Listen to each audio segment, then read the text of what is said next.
everyone, welcome to Here We Are, Brattleboro's community talk show. Our guest today is Greg Lesch.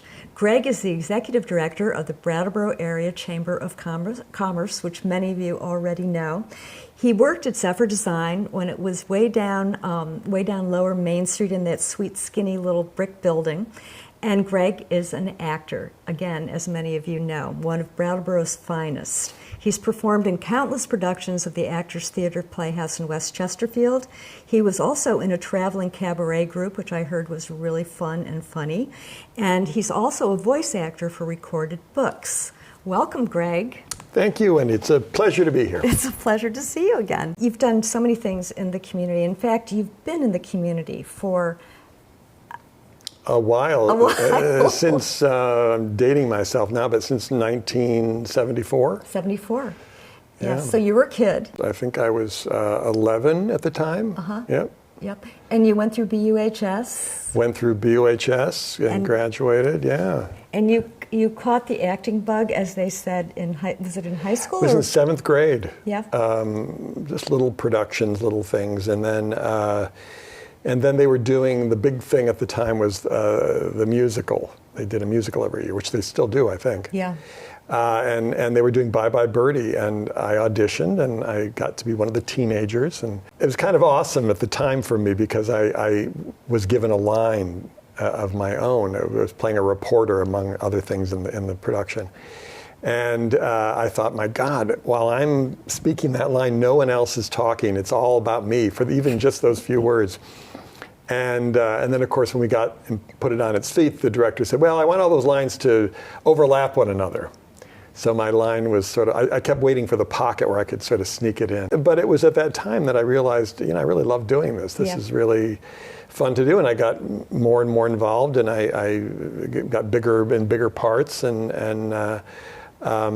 began to really sort of look at it with an eye towards a career, ultimately, and I did get to do it professionally. You studied acting. You went from BUHS to UVM, where you studied Yep, I graduated from their theater department with a degree in theater.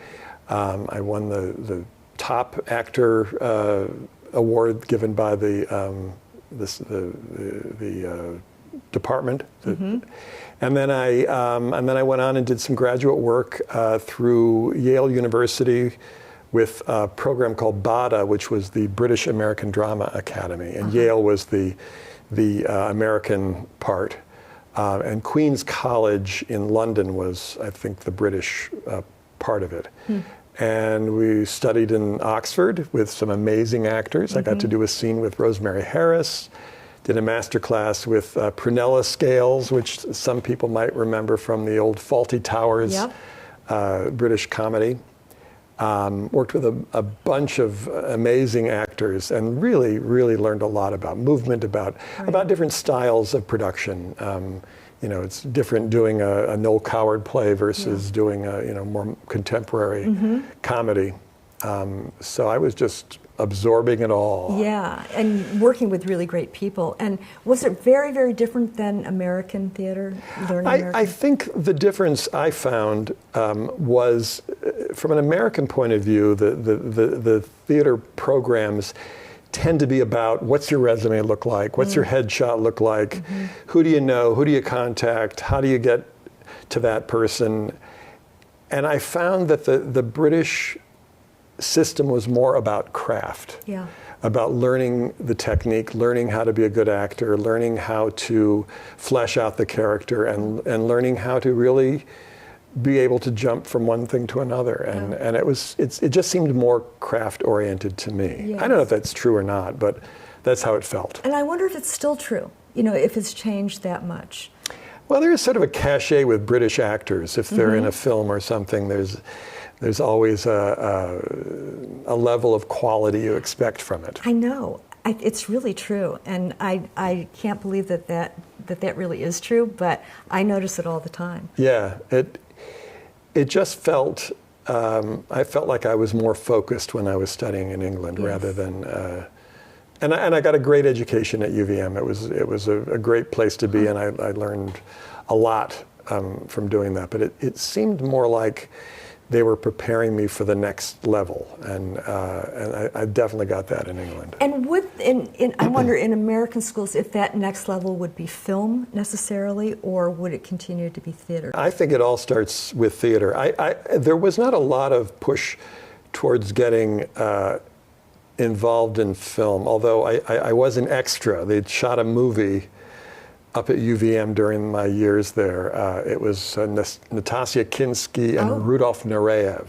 Yes. It was a film called Exposed. That was a fun experience. Oh, I'll bet. Yeah. And so you were an extra in that. I was an extra in that. Yeah. I'm on camera, I think, all of 5 seconds probably, as they're panning to Natasha Kinski. But it was a great experience. And I got to do a lot of theater, a lot of films through the Marlborough College film department, because the students had projects to do, and they were always looking for actors, and I think they were really happy to actually find people who had acting experience. Yeah.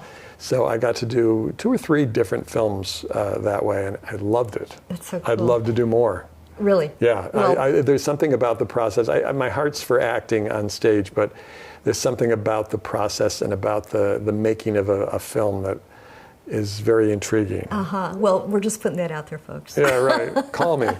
You were involved with Actors Theater at the very beginning, I believe. Yeah, I did shows at the Lesch Ballroom. And then one hot summer, Sam Pilo called me up and told me about this building, Ladies Benevolent Society in West Chesterfield. And I think it must have been like 99 degrees. And we borrowed an old farm truck from one of the neighbors in Guilford.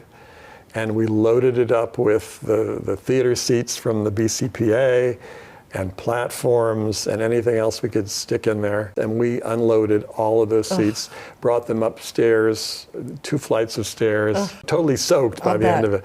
But we did it, and we opened that fall with our first season. And what year was this? It would have been the late 80s. And many actors have been involved, and many of them have gone right alongside you through the years as well. Yeah, absolutely. I've always liked the Actors Theater. They put a lot of focus on doing very sort of literary plays.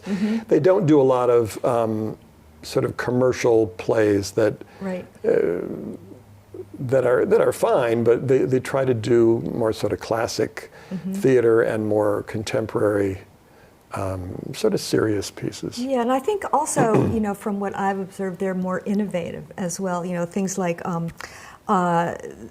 they've done Spotlight, which is literary variety show, and 10-minute plays, which I think you've offered, over the years. Yeah, I've never done one, but I've always liked the idea of them, and I always thought that they should have a 10-minute play festival where you have a core of actors doing all the plays. Oh, cool, yeah. So you have maybe 6 or so actors who are in all of those shows. That would be very interesting. Yeah, that would appeal to me, but it's a lot of work to do a show, and I have a full-time job on the side. Yes. On the side, it's supposed to be the main part of my life. It's your day job. Yeah, my day job. Yeah. So to put that much effort into a 10-minute play is not as worth it for me. Yeah.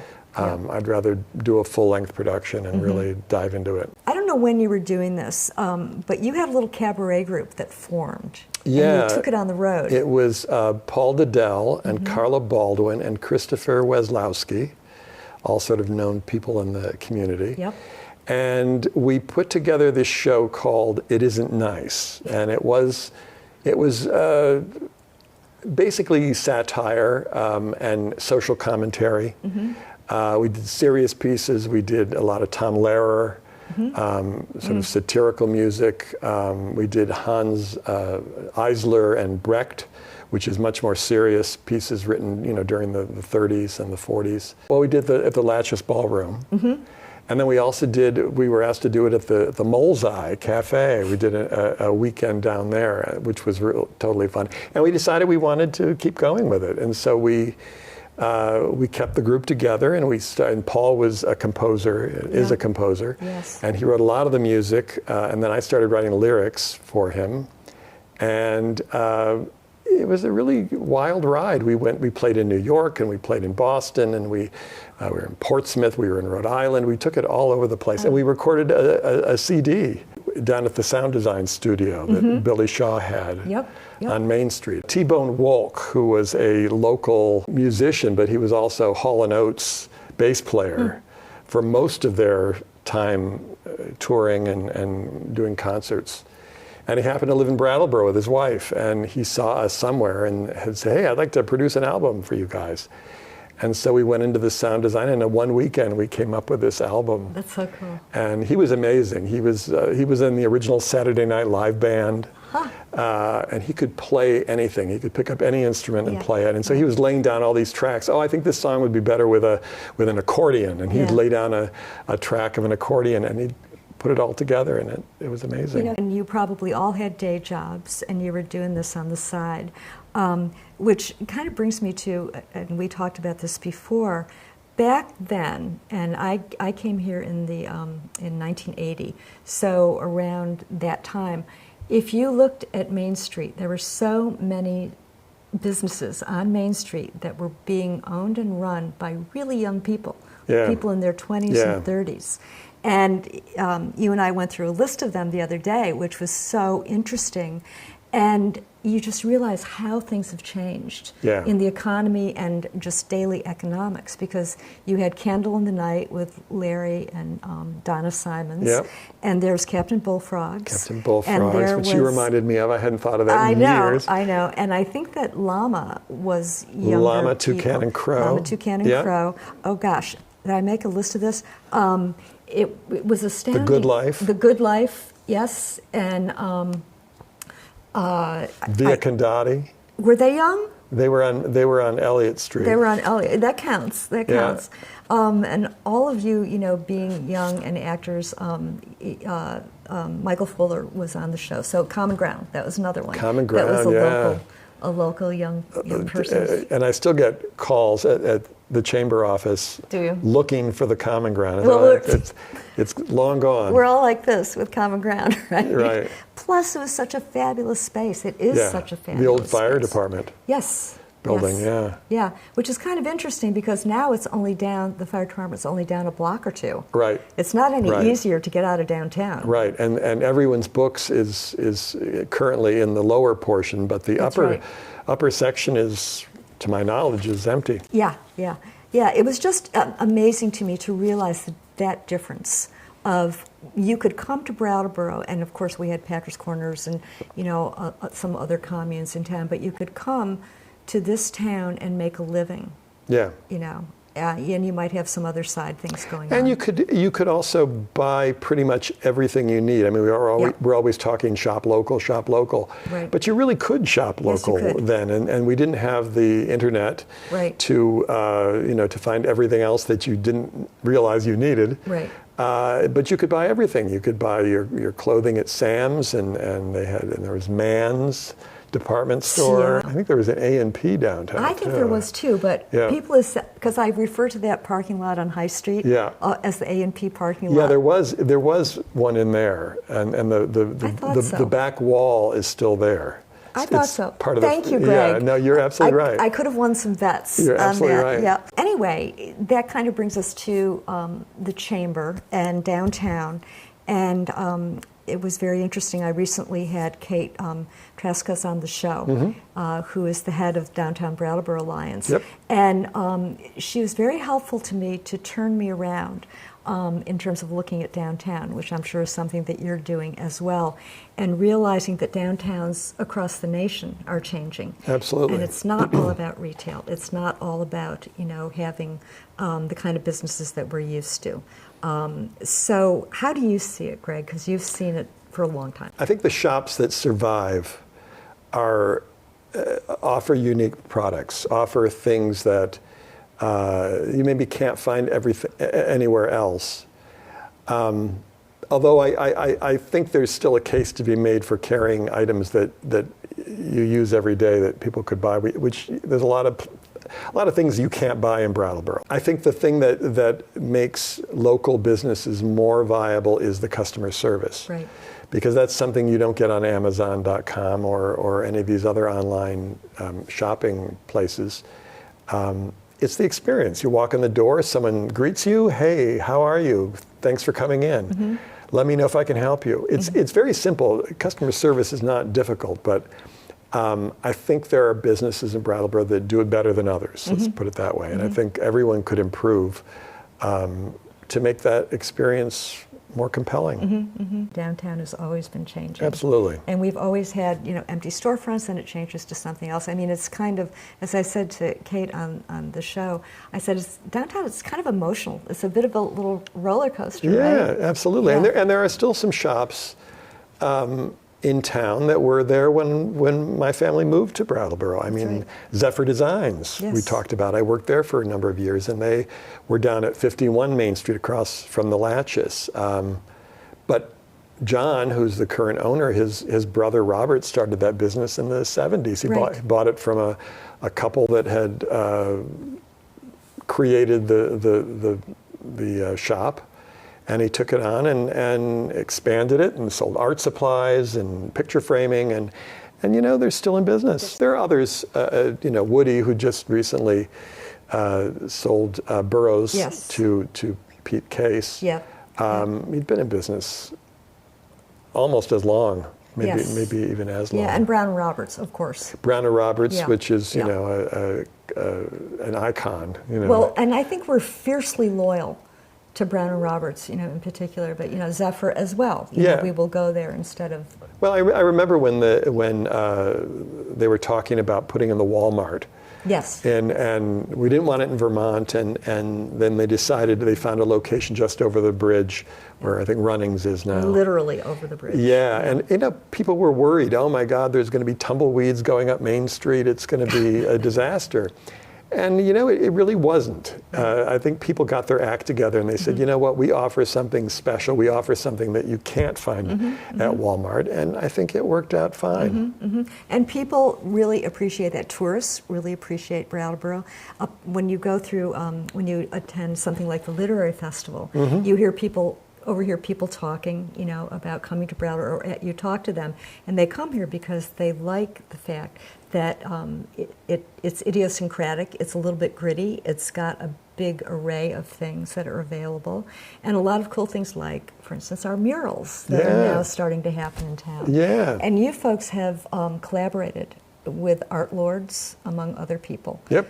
And we have a new mural on our wall now, our I guess it's the south-facing wall of the chamber. It's on the other side of the Wyndham Flowers. Wyndham Flowers, yes. yeah, and it's a mosaic, and it's quite lovely. It's got all kinds of sparkly things in it, and it was fun to watch that being created, and the community got involved and brought their broken pottery and porcelain, and it's really quite special. And it was a community event. We had a smash party. A smash party, right. And people could get we could use another one of those, I think. Yeah. A smash party. But yeah, people brought their stuff and they could break it, and then they sorted the colors, and it was really quite a community effort. Yes. The Chamber of Commerce is a nonprofit. It was started in 1906. 1906. A long We are time ago. only 2 years younger than the Brattleboro Memorial Hospital. They just celebrated 120 years. We just celebrated 118. Yeah, time. it was started in the Brooks House by local business leaders who felt they needed a place to talk out what their issues were, to talk about problems they were having, to problem solve. And so they met at the Brooks House on a regular basis. And it was originally called the Brattleboro, I think it was the Board of Trade. And then eventually the name got changed. But yeah, we've been doing it a long time. We've been in our current building, I think, since 1950. You're a chamber of connection, Yeah. and I thought that was a really great line. Well, I think that's what chambers do. They help businesses find solutions. Hey, you need work on that. We know this great business that just joined, and that's what they do. Let me put you in touch with them. And it's people coming to the community, getting relocated. trying to set up a business. How do I start? Where do I start? And we connect people to people who can help them with that. Right, and you've collaborated with like the Brattleboro Development Credit Corporation. All of our acronyms are getting a little out of hand. I've got to say, it's BDCD. You need a little book to keep up with. Yeah. Downtown Brattleboro Alliance, of course. Yep. Heart Rose Club, Art Lords. I mean, there's so many different kinds of organizations that you're collaborating with. Yeah, absolutely. And I think that's really important because I think there are a lot of organizations that do the same work or do similar work, and I think by collaborating, you can have more resources at your fingertips, and I think it just engages the community in a more meaningful way. Yeah, and the other thing with the Chamber, as I understand it, is that you are a go-to place for people from out of town. Like, people will get in touch with you. Yep. What's a good B&B? Where do I go for this or that? Right. And they'll call Chamber of Commerce. Yeah, we have a sort of brand. You know, Chambers of Commerce have a brand. They're known for giving information. And we quite frankly, we get lots of calls of, you know, I'm thinking of doing business with this person, this business. I don't know anything about them. Do you know anything about them? Yeah. Are they? Can I trust them? Yeah. There's sort of a good housekeeping seal of approval attached to Chambers. And we don't always know the answer to what they're looking for, but we certainly try. Well, and you in turn are aware of a lot of these different niches and the different people, like real estate, for instance. Right. You know, post-pandemic, probably post-911 as well. Yep. In terms of what's available and how we've seen real estate change over these last years. Yeah, when the Hermit Thrush Brewery first came to town, first place they came was the Chamber of Commerce, and we were so thrilled. I think we hugged them. we were so. Kate O'Connor was the executive director then, and we were so excited to have them. You know, they were coming from Philadelphia, and they chose Brattleboro to set up shop, and so we helped them find a space, and you know, they had a great 10-year run. We're sorry they're gone. Yes. But, you know, they had a good run, and I think they made a difference in the community. Yeah, I do too. And it was a great location. Great location, fantastic. And there's a new business going in there now that sells a yarn shop. They do hand-dyed yarn, and they're not quite ready to open yet. But that's very cool because they're right across from the Hatch space, which is like filled with all kinds of different people who make things. People making things, I know, and that's a real switch, I think, in downtown. It is. We're really talking about trades, yes, in a way, and I think it's an area of the workforce that has been long overlooked. And anyone who's tried to find a plumber or an electrician to come to your house to do something knows how challenging that can be, and how sometimes you have to book, you know, months out to get some work done. And interestingly enough, it's a good segue because the Chamber saw the need for that, and we have a scholarship fund called the Skills for Success Scholarship Fund, and it was started by Jerry Goldberg, the executive director at the time, who saw this need, and we give scholarships to students who are graduating and not going on to a traditional four-year college program, but going into a trade, studying with someone, studying to become a master electrician. Or we gave a scholarship recently to a young man who wanted to learn how to weld. And so he got accepted into this welding school out west, and he applied for our scholarship. It certainly fit the criteria. That's so great. Yeah. And that also dovetails into the Career Center at the high school, right? Whom we work closely with. I'll bet you do. Yeah, we work with their.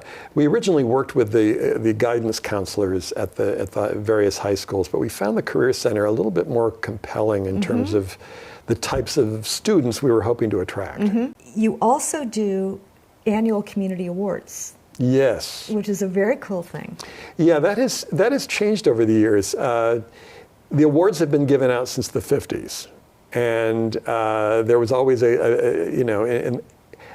that time, I remember my parents going to these events all dressed up for an evening out at I think it was usually at Dalem Chalet or some place like that. Yeah. And it was a big sit-down gala dinner with music and fancy cocktails and so forth, and they would give out these awards. And eventually those kinds of events sort of fell out of favor. They became less attended. And so Jerry Goldberg again decided to make it part of our annual meeting. We'd give out these awards. And then COVID hit. And after we sort of came out of the effects of COVID, the board really looked hard at the event. And they said, you know what, it's a great event. We want to take it out of the annual meeting and make it a standalone, more social event. And so we did. We had our first one at Bar 580 up on at the Vermont Marketplace, and it's a really feel good. We have 3 major awards: Person of the Year, which is the oldest award; Entrepreneur of the Year, which is the newest award; and then Chamber Member of the Year. And they're given to acknowledge the hard work that goes into creating, maintaining a business, and also for those businesses that do a lot of outreach and do a lot of community service, and realize that they're making this money on what they do, but they need to give back to the community. And so there's a lot of that. So we try to find the businesses to get. And so it's a really feel-good event. You know, it's an evening of a lot of words. I interview the people and write up their award, and but I think people are really engaged and compelled by learning about who these people are, how these businesses came to be. I think so many people think of businesses as just being a store. That's where I get my this or my that. But these people who own these businesses are your neighbors. That's right. And they're staffed by your neighbors and your friends and your family. And so I think it's really important for the community, you know, for shows like you're doing here, for people to learn about the people who are making things happen. That's right. And get up every morning and open their shop, even though it may be a slow day. That's right. They're there to sell or to do the service that they do. Yeah, and it's getting to know each other, and again, Brattleboro being the size it is, kind of allows for that. You know, you and I have seen each other for 40 years.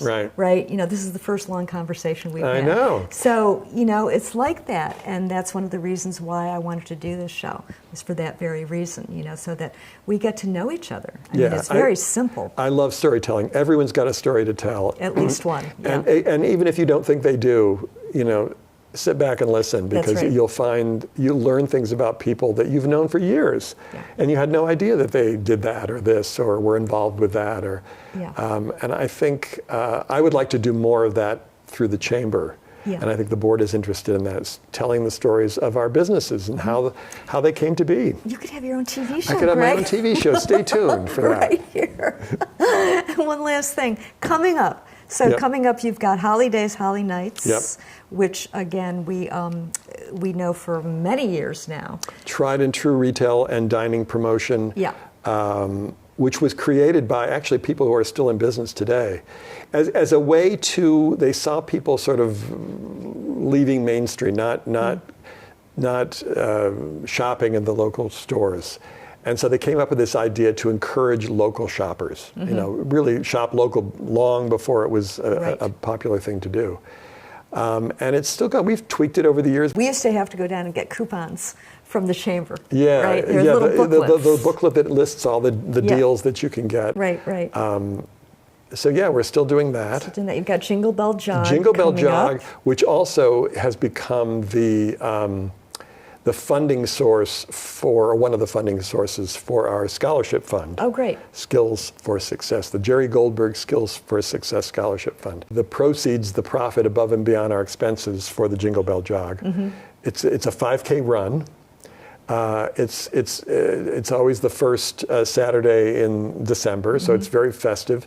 People are dressed as elves and Grinches and Santa Clauses, and they run this 5K run. People run with their dogs, they run with strollers that have their children in them. It's totally fun. People have a great time, and we give out awards for best costume and the fastest people, and so we're doing that again. It'll be Saturday, December 7. In the minute that we have left, Brattleboro won the Strong Town contest. That was last year, right? 2023, which is pretty fabulous. Yeah, it was pretty fabulous, and I think it got a lot of people thinking about, wow, we really are pretty fabulous. And I mean, if you look around just at the physical Brattleboro, and you walk through the downtown with its historic edifices and just the landscape. Brattleboro is built on all these hills, and it's really a charming town. It really has a lot of natural beauty to it, and the downtown is a very handsome. Downtowns are dying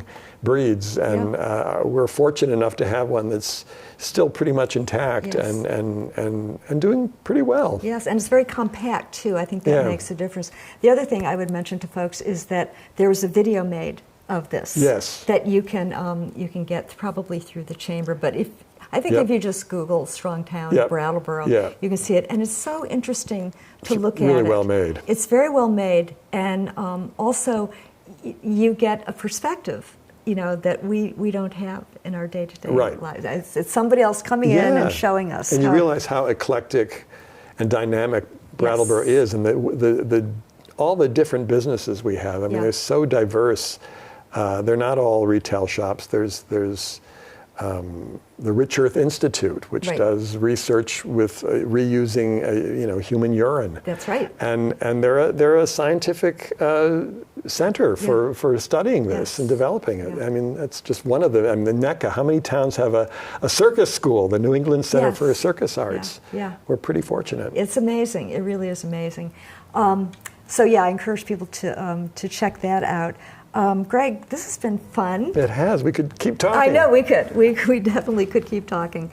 But thanks for being on the show. I really appreciate you taking the time. I'm so glad you asked me. It's been really fun. Yeah. And we will keep our eyes open for what's happening at the Chamber. Yeah, and if you want information about the Jingle Bell Jog or holidays, you can contact me at the Brattleboro Area Chamber of Commerce. Yes. 180 Main Street. That's right. BrattleboroChamber.org. And we'll have that information at the end of the show, right after we stop talking. So thanks, Greg. Thank you, Wendy. Yeah. Thanks to all of you for tuning in today and hearing these great stories that Greg has. He's got a lot more. We could do a sequel. It would be fun. Yeah, I'm game. Okay. So tune in next time. We'll have someone else from the community on with their stories, and we'll see you soon.